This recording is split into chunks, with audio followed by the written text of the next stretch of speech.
Welcome to the history of the western end of the Brownhill Creek Recreation Park, presented by the City of Mitcham Local History Service. Brownhill Creek Valley is located in the foothills of the Mount Lofty Ranges, 8 kilometres south of Adelaide in the City of Mitcham. The Brownhill Creek Valley is valued and recognised by the urban resident community as it contains many historical sites. The indigenous Kaurna people called the creek area Wirraparinga, meaning scrub and creek place, finding food and shelter in its fertile valleys. European settlers called it Brownhill Creek, with Brownhill describing the hills to the north of the creek which provided rich soils and a good water supply for farm cultivation, as well as timber and stone from quarries for building. In 1837, shortly after colonisation, the South Australian Company established sheep stations along the Brownhill Creek Valley to keep flocks that were transported from eastern states to provide food for the early South Australian settlers. The reserve, a 3.5 kilometre linear strip of land on each side of the creek, was set aside by the South Australian Government in 1841 as a reserve for public purposes, making it one of the oldest public reserves in Australia. It was proclaimed a National Pleasure Resort in 1915 under the control of the South Australian Tourist Bureau, and it remains a very popular recreation place to this day. We start this walking tour in Newey's Road, east of the Mitcham Village Reserve. We then continue east and enter the Brownhill Creek Recreation Park. And then we walk along the path alongside the creek for approximately 1.5 kilometres to the Whites Bridge. We then cross the bridge and return back along the Wirraparinga walking trail on the eastern side of the Brownhill Creek Road to the park's entrance. The land on our left, incorporating the William Norman Reserve and the houses on the north side of Newey's Road, was agricultural land for 120 years. Reverend Ralph Drummond, one of the founders of the United Presbyterian Church of South Australia, purchased the 6 3/4 acre site in 1841. He cleared the land and established a farm and built a 6-room stone cottage on the southern side of the creek, where he lived until he died in 1872 at the age of 79. Thomas Newey, a coach driver from Mitcham, purchased the land from the Drummond family. He used the land north of the creek as a horse paddock and established a market garden along both sides of the Brownhill Creek. His family operated the property until 1904. The Neweys also built a 4-room stone cottage at the end of the road for his son to live in. And there were only 2 houses on the northern side of Newey's Road. The property was then purchased by Mrs. Gardner, who leased the land out to 2 families who converted the whole of the area into a 5-acre market garden. From 1904 to 1912, Gregory Brothers of Mitcham operated the garden for a period of 8 years. It was then leased by William Richardson and his family, who stayed on the property for the next 48 years.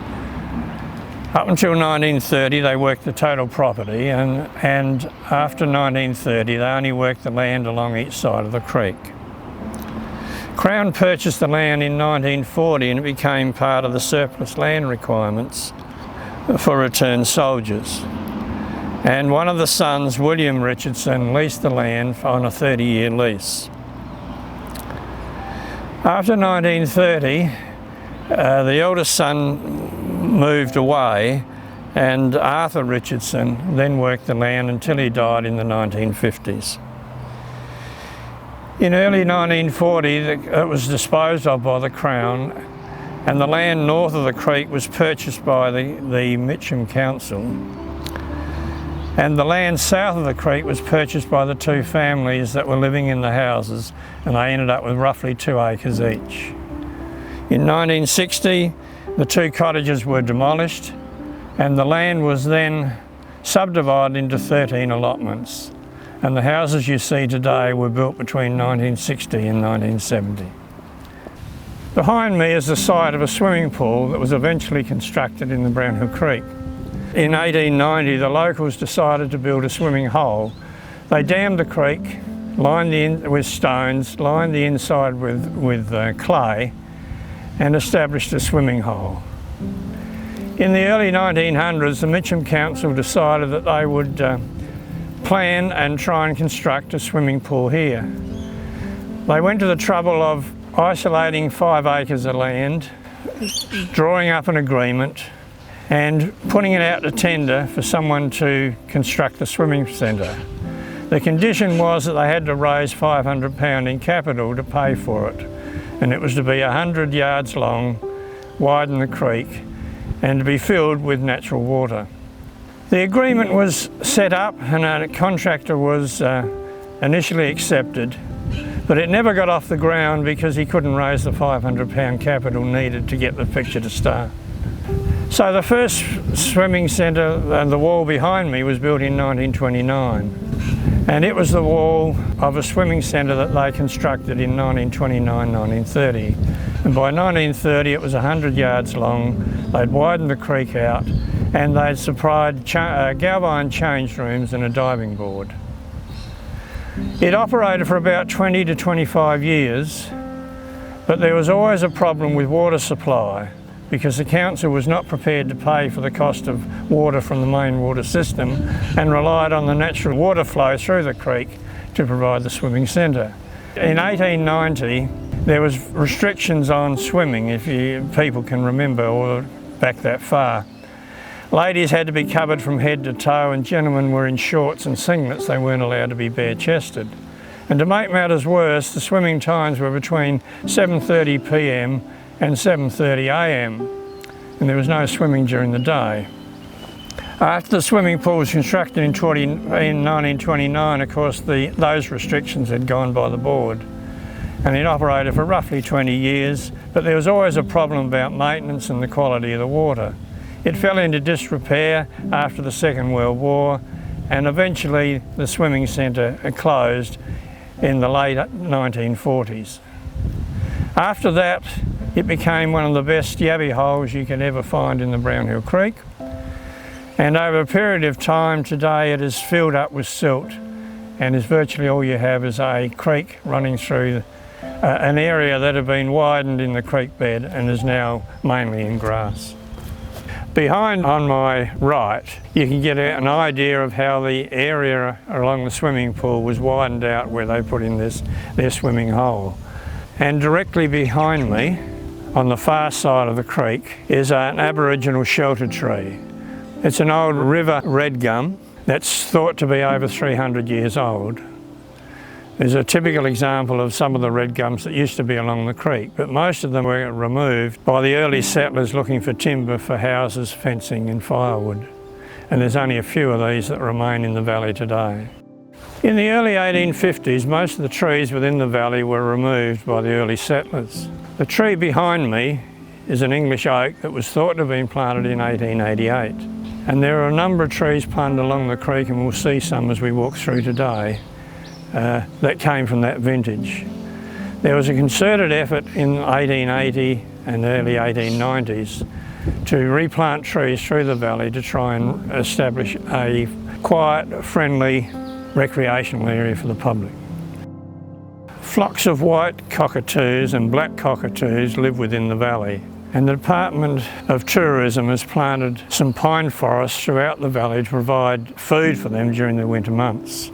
Behind us and on the rise is an example of one of these plantings.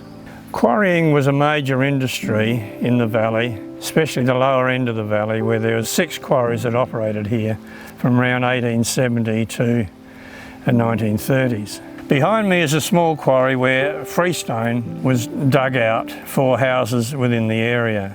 There are a number of these small quarries throughout the valley. Well, in small quarries like this, explosives weren't used very often in the 1870s, 1880s. And the old method of extracting rock was to drive timber wedges into the crevices with a sledgehammer, then apply water over a period of 2 to 3 days to get the wedge to actually swell up and force the stone to crack and fall to the bottom. And it was then broken up by sledgehammers by men who was called stone crackers. And they used to work 8 hours a day swinging a 9-pound sledgehammer cracking rock. It was worse than being in jail, actually, and for the privilege of being paid about 7 shillings or 70 cents a day. Behind me is the old ford crossing from the 1860s. The Brownhill Creek Road used to swing across and cross the creek at this site. It's hard to tell now because the land behind me has been filled roughly 2 metres. It was filled because the bottom end of the Brownhill Creek Caravan Park used to flood every year with the flow of water.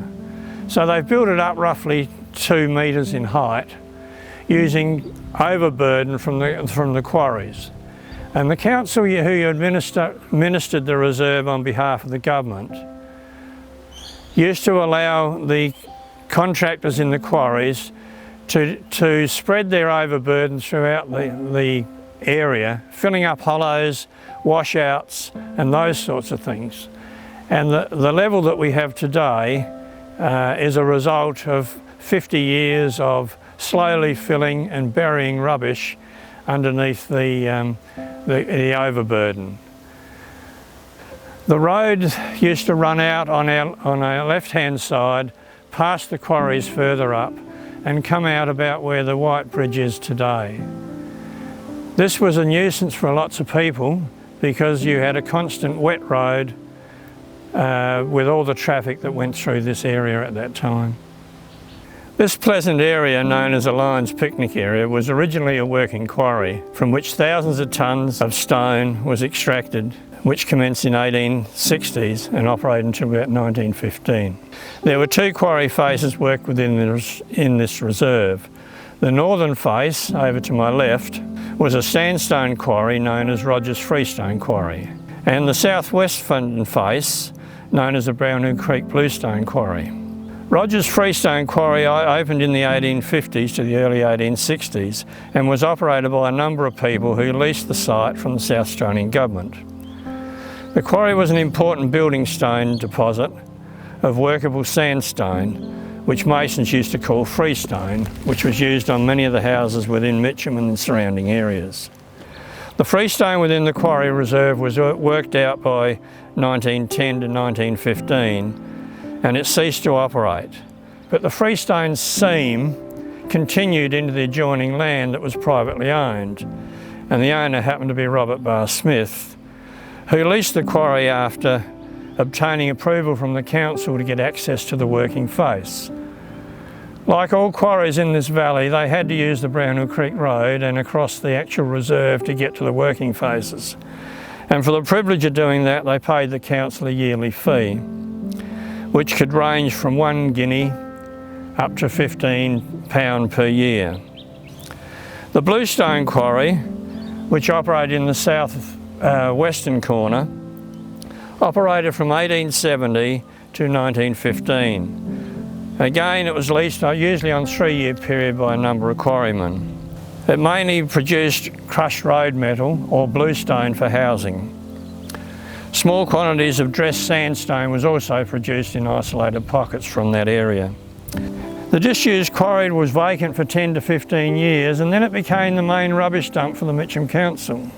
And they operated it from the 1930s to the mid-1950s as their main rubbish dump.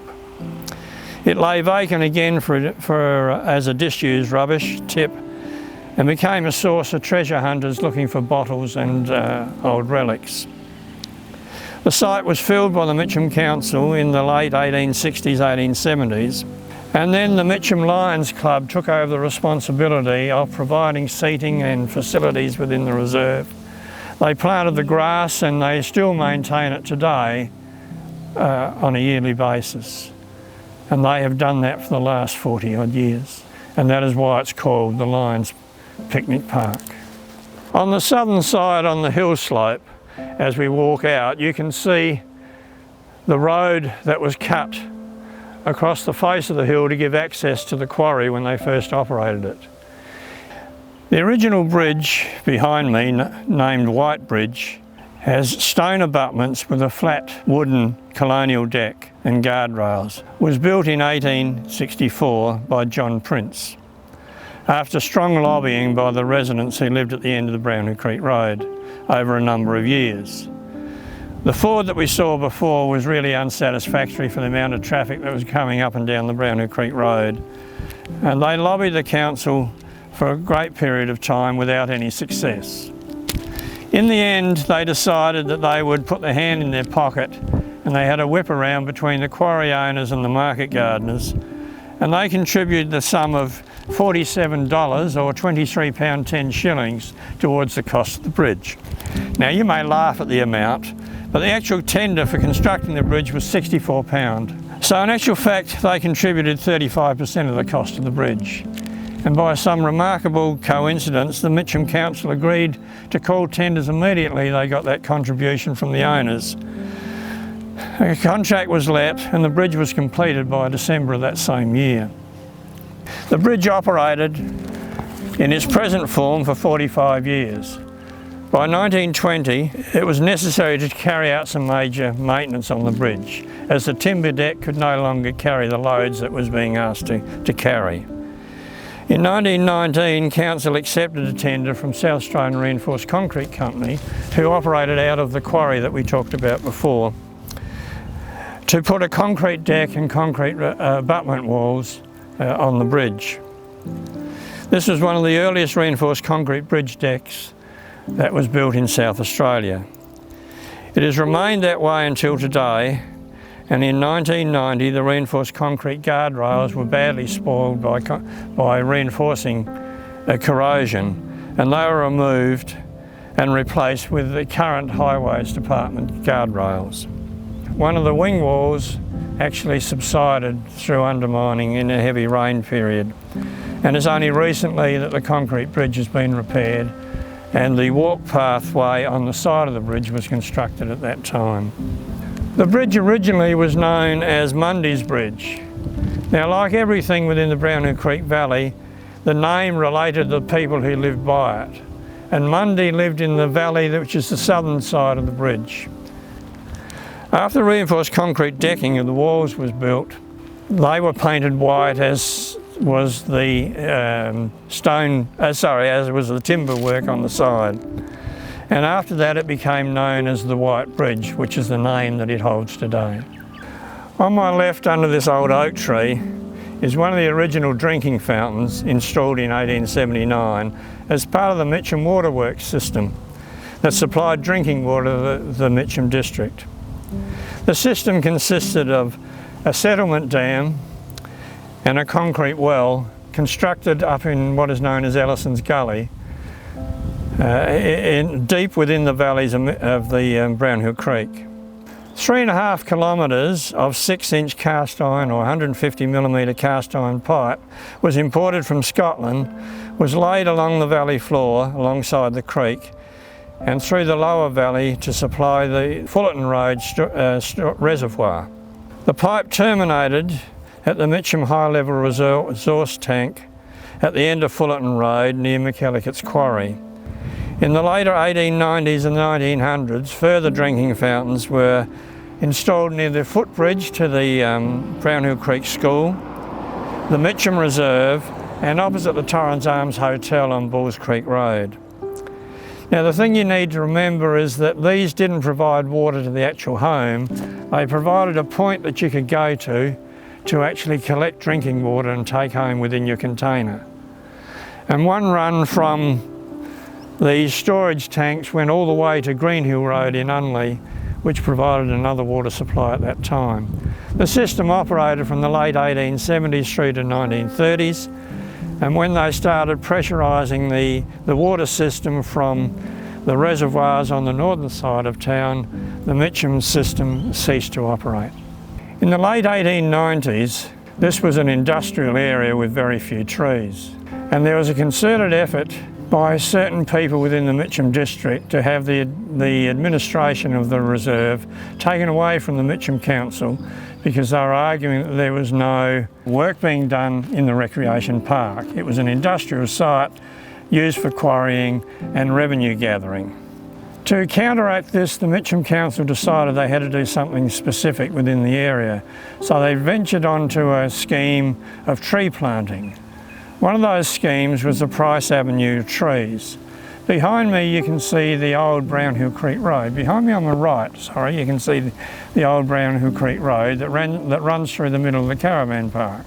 In 1907, the full council members visited the reserve with a couple of landscape architects to come up with a scheme to beautify the park. And they came up with the idea of planting an avenue of trees along the western side of the Brownhill Creek Road, from the park's entrance to the White Bridge. They decided on English ash trees. A row of trees on the western side were planted in June 1897, and the council made publicity out of the fact by inviting the press, and the first tree was actually planted by the Premier of the day, Tom Price. All the press were present in the afternoon for Tom to plant the first tree. And in his announcement, the chairman of the council decided that the avenue of trees would be called the Price Avenue. The Premier, in his reply, thanked the council for the honour of planting the first tree, expressed great pleasure in the avenue being named after him as Price Avenue, and wished the council success in their undertaking to beautify this beautiful little park. Behind me is another one of those isolated quarry areas. This was known as Viney's Quarry, and it was one of the earliest ones to operate within the valley. It started in the late 1840s and operated through to about 1860 in a spasmodic area. The stone from here was mainly bluestone that was used for foundations for the early buildings around Adelaide, and also for some of the mansions that were built around the foothills through Fullerton, Netherby and Mitcham. Behind me in the valley is what used to be one of the access roads that led to McKellicott's quarry. McKellicott operated the biggest quarry within the Brownhill Creek Reserve, which eventually took up 8 acres of land. It had 3 quarry faces, and access to it again was off the Brownhill Creek Road. The quarry was situated at the end of Fullerton Road, and it operated from the 1850s through to early 1930s. The road behind me, which is very difficult to see these days with the amount of trees and everything else that have been planted on the hill, came out from the 3rd quarry face. And it was from this face that a lot of the stone for the outer harbour breakwater was quarried. McKellicott's used to run 4 or 5 horse teams carting stone to the Mitcham railway station.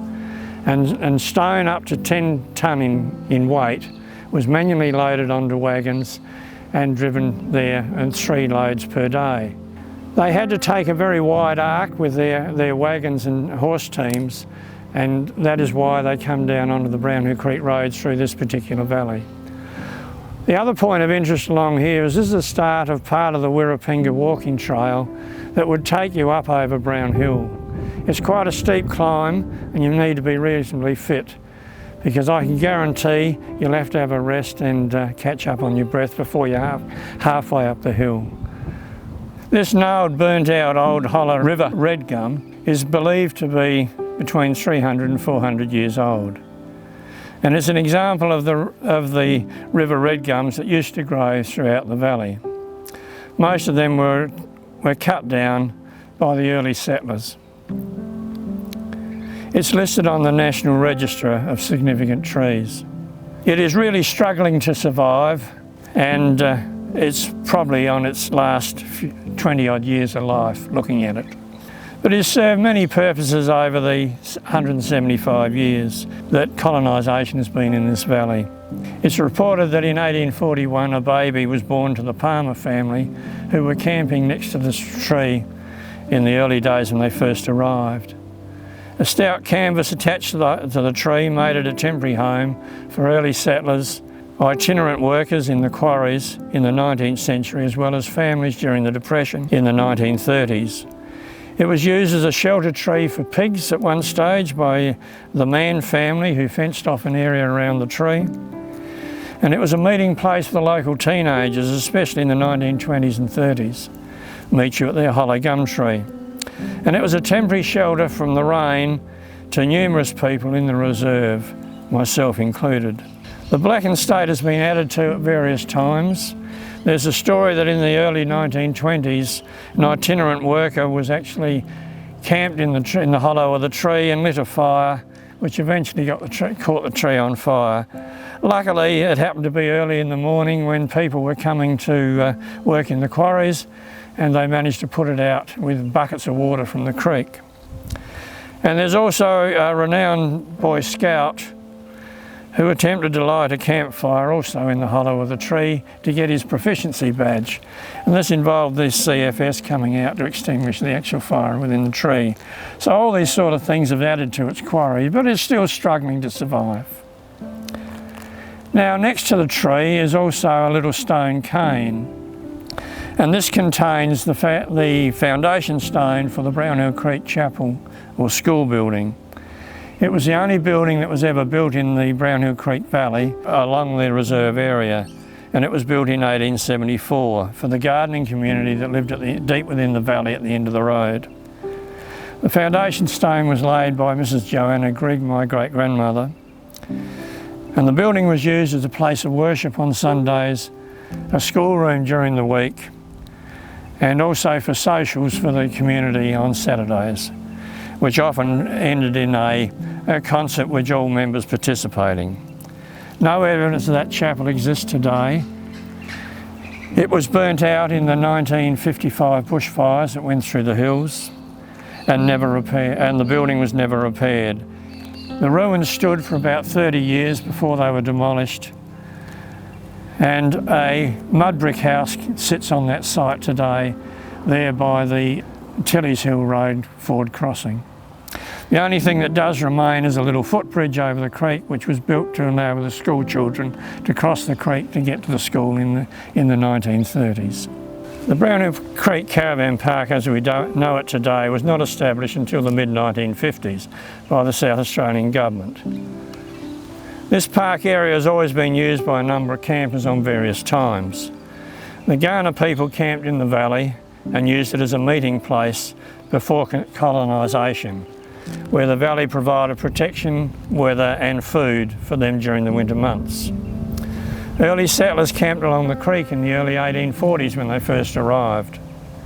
Itinerant workers camped in the valley in the late half of the 19th century, including men working in the quarries around the 1890s and 1900s. And unemployed people lived in the valley during the Depression in huts and cubbies and humpies that they built along the way.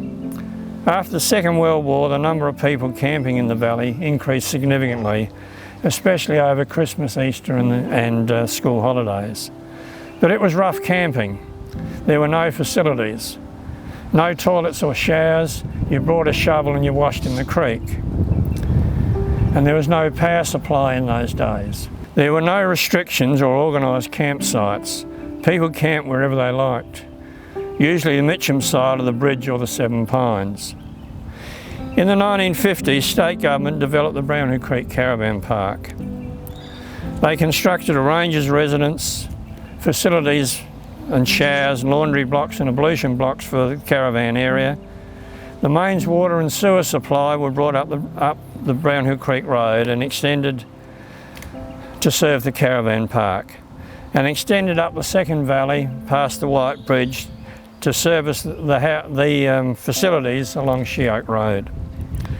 Pad can sites were provided at this stage, and a man by the name of Mr. Kevin Hill was appointed as the ranger who lived in the house on the site and managed the reserve as well as the camping site.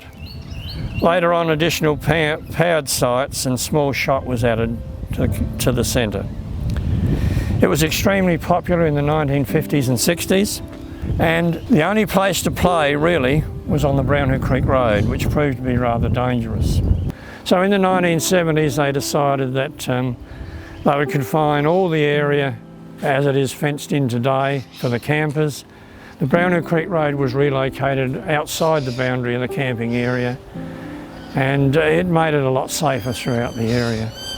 And cabins were built as we see today, and in the 1980s the government decided to lease out the management of the camp which it has been ever since. And as you can see, with the people that are in it today, it is still a very popular site.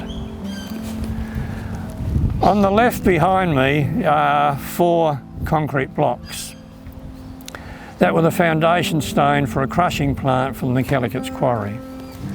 The crushing plant was erected around 1900 and operated till 1935, when the quarry ceased to operate and it became insolvent.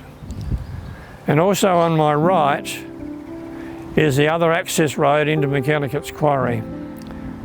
It gave access to the western working face that was closed in the late 1930s. Behind the 3 houses behind me, which were built around 2000, is the location of Granger's Quarry, named after its first owner John Granger, who purchased 2-acre allotment in Mitcham village. The stone from this quarry, which was sandstone, was donated by him to build St Michael's Church on top of the hill in the 1840s. The quarry only operated spasmodically as required and provided a lot of freestone for houses around Adelaide and those areas. It was opened up by Frederick Fuller in the 1890s again, and he continued to work it for up to 15 years before it shut down again. It remained as it was until 2002, 2003, and then it was sold as housing allotments, and the 2 houses behind me were built in 2003. The stone monument at the entrance to the Brownhill Creek Reserve was built in the mid-1950s, at the same time as the facilities for the caravan park. And it has a plaque commemorating the fact that the reserve was managed by the Tourism Department from 1915 and still manage it today. And it replaced an old timber sign that used to hang on a post that referred to the Brownhill Creek Recreation Park.